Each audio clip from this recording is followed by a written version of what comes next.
ഇന്നത്തെ നമ്മുടെ റെസിപ്പി വീട്ടിൽ എളുപ്പത്തിൽ ഉണ്ടാക്കാൻ പറ്റുന്ന ഒരു ടൊമാറ്റോ കെച്ചപ്പിൻ്റെ റെസിപ്പിയാണ് കേട്ടോ. ഒരുപാട് റെസിപ്പികളിൽ നമ്മളിപ്പോൾ ശരിക്കും ടൊമാറ്റോ സോസ്, ടൊമാറ്റോ കെച്ചപ്പ് ഒക്കെ ഉപയോഗിക്കലുണ്ട്. അപ്പോൾ അത് പുറത്തുനിന്ന് വാങ്ങിക്കാതെ വീട്ടിൽ തന്നെ എങ്ങനെ ഉണ്ടാക്കി വെക്കാമെന്നുള്ളതാണ് നമ്മളിപ്പോൾ ഇന്ന് ചെയ്യുന്നത്.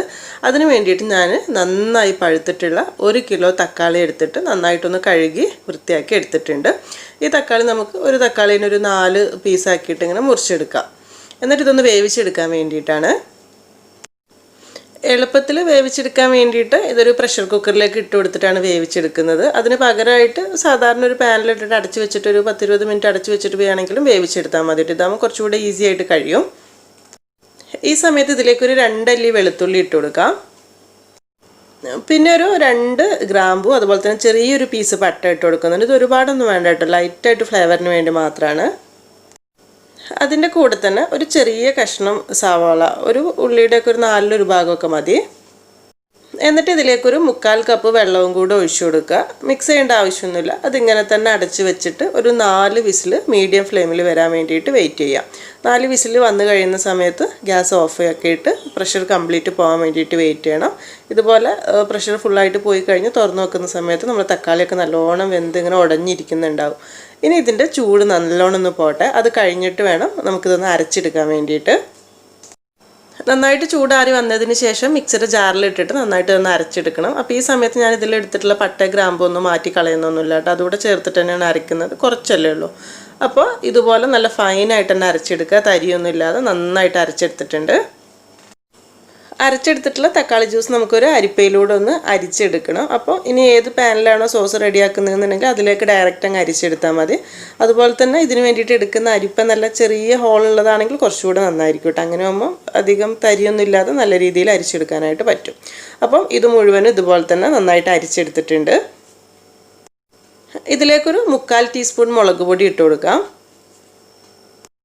ഇനി ചെറിയൊരു മധുരത്തിന് വേണ്ടിയിട്ട് ഒരു 1/4 കപ്പ് പഞ്ചസാര ഇട്ട് കൊടുക്കുക. അതിൻ്റെ കൂടെ തന്നെ ഒരു 1/4 കപ്പ് വൈറ്റ് വിനാഗിരിയും കൂടെ ഒഴിച്ചു കൊടുക്കുന്നുണ്ട്. അപ്പോഴാണ് കറക്റ്റ് ടേസ്റ്റ് കിട്ടുക, ഈ ഒരു പഞ്ചസാരയും വിനാഗിരിയും കൂടെ ഉണ്ടാകുമ്പോൾ.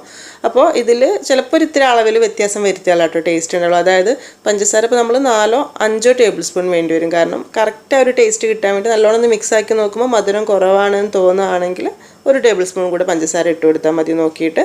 പിന്നെ ഇതിലേക്ക് പാകത്തിനുള്ളൊരു 1 ടീസ്പൂണിൻ്റെ അടുത്ത് ഉപ്പ് കൂടി ഇട്ട് കൊടുക്കുക.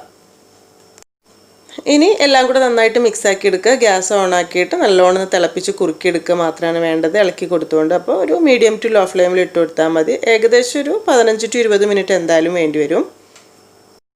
അത്യാവശ്യം നന്നായിട്ട് തിളച്ച് വരാനായിട്ട് തുടങ്ങുന്ന സമയത്ത് നന്നായിട്ടൊന്ന് ഇളക്കി കൊടുക്കണം കേട്ടോ. പിന്നെ ഈ പറഞ്ഞ പോലെ തന്നെ ചുവട് കട്ടിയുള്ളൊരു പാത്രം എടുക്കുന്നതായിരിക്കും നമുക്ക് സോസ് ഉണ്ടാക്കിയെടുക്കാനായിട്ട് എളുപ്പം. അതുപോലെ തന്നെ കുറച്ച് കുഴിയുള്ള പാത്രമാണെങ്കിൽ കുറച്ചുകൂടെ നല്ലതായിരിക്കും. കാരണം ഈ സോസിന് ലാസ്റ്റ് സ്റ്റേജിലേക്ക് എത്തുമ്പോൾ ഇങ്ങനെ പൊട്ടിത്തെറിക്കാനായിട്ട് തുടങ്ങും. തക്കാളി ഇങ്ങനെ വെന്തിട്ട് കുറുകിയിട്ട് അപ്പോൾ ആ സമയത്ത് ഇങ്ങനെ കയ്യിലേക്കൊക്കെ തെറിക്കുമ്പോൾ കുറച്ച് പ്രശ്നമായിരിക്കും. അപ്പോൾ കുഴിയുള്ളൊരു പാത്രം എടുക്കുകയാണെങ്കിൽ നന്നായിരിക്കും. ഒരു 15-20 മിനിറ്റ് ഒക്കെ ആകുമ്പോഴേക്കും അത്യാവശ്യം നല്ല സോസിൻ്റെ കളറൊക്കെ ആയിട്ട് ഇങ്ങനെ വന്ന് അങ്ങനെ പൊട്ടിത്തെറിക്കാനായിട്ട് തുടങ്ങും. അപ്പോൾ ആ സമയത്ത് നല്ലോണം സൂക്ഷിച്ചൊന്ന് ഇളക്കിയെടുക്കുക. ഈ ഒരു രീതിയിൽ മതിയാവും നമുക്ക് സോസ്. അപ്പോൾ ഇത് കറക്റ്റ് ആയിട്ടുണ്ടോ എന്ന് അറിയാൻ വേണ്ടിയിട്ട് ഒരു സ്പൂണിലെടുത്തിട്ട് ജസ്റ്റ് ഒരു പാത്രത്തിലേക്ക് ഒരു ഇത്തിരി ഒഴിച്ചു കൊടുക്കുക. എന്നിട്ട് അത് ചെറുതായിട്ടൊന്ന് ചൂടാറുന്ന സമയത്ത് ഒരു സ്പൂണ് വെച്ചിട്ടോ അല്ലെങ്കിൽ കൈ വെച്ചിട്ടായിട്ട് ഇങ്ങനെ ഒന്ന് വരയ്ക്കുന്ന സമയത്ത് ഇതുപോലെ നല്ല കറക്റ്റായിട്ട് ഇങ്ങനെ കിട്ടുകയാണെങ്കിൽ, അതായത് അതിൽ നിന്ന് വെള്ളത്തിൻ്റെ അംശം താഴേക്ക് വരുന്നില്ല എന്നുണ്ടെങ്കിൽ നമ്മളെ സോസ് കറക്റ്റായിട്ടുണ്ട്. ഇനി ഗ്യാസ് ഓഫാക്കാം. ഇനി ഇത് ശരിക്കും ചൂടാറി വരുമ്പോഴേക്കും കുറച്ചുകൂടെ നല്ലൊരു സോസിൻ്റെ കളറൊക്കെ ആയിട്ടുണ്ടാകും, നല്ല ടേസ്റ്റും ആയിട്ടുണ്ടാകും. നമ്മൾ ചൂടോടുകൂടെ തന്നെ ടേസ്റ്റ് നോക്കുന്ന സമയത്ത് അത്രയ്ക്കൊരു ടേസ്റ്റ് ഇല്ലാത്ത പോലെ തോന്നും കേട്ടോ. അതായത് അതിൻ്റെ കറക്റ്റ് ടേസ്റ്റ് ഒന്നും സെറ്റായിട്ടുണ്ടല്ലോ. പക്ഷേ ചൂടാറി തണുത്ത് കഴിക്കുമ്പോഴേക്കും കറക്റ്റ് നമുക്ക് പുറത്തുനിന്ന് വാങ്ങിക്കുന്ന അതേ സോസിൻ്റെ ടേസ്റ്റ് ആയിരിക്കും കിട്ടുക. പിന്നെ ഇത് കുപ്പിയിലാക്കി ഫ്രിഡ്ജിലും കൂടെ വെച്ച് എടുക്കുകയാണെങ്കിൽ കറക്റ്റായിട്ടുണ്ടാവും കേട്ടോ.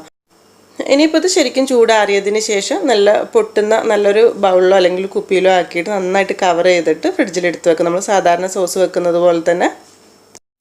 പിന്നെ ഇതൊരു 10-15 ദിവസമൊക്കെ കേടാവാതെ തന്നെ ഫ്രിഡ്ജിലിരുന്നോളൂ കേട്ടോ. പുറത്ത് വെക്കേണ്ട, ഫ്രിഡ്ജിൽ തന്നെ വെച്ചാൽ മതി. ഇത് ഒരുപാട് ആളുകൾക്ക് അറിയുന്ന റെസിപ്പി ആയിരിക്കും കേട്ടോ. എന്നാൽ പോലും ഞാൻ ഷെയർ ചെയ്യാനുള്ള കാരണം എന്ന് വെച്ചാൽ നമ്മൾ മുൻപ് കുറേ റെസിപ്പീസിൽ എപ്പോഴും ടൊമാറ്റോ സോസ് ഉപയോഗിക്കുന്ന കാണിക്കലുണ്ട്. അപ്പോൾ നമ്മൾ വീട്ടിൽ തന്നെ ഉണ്ടാക്കിയതാണെങ്കിൽ പിന്നെ ടെൻഷൻ ഇല്ലാതെ എടുക്കാമല്ലോ. കുട്ടികൾക്കൊക്കെ തീർച്ചയായിട്ടും കൊടുക്കാം.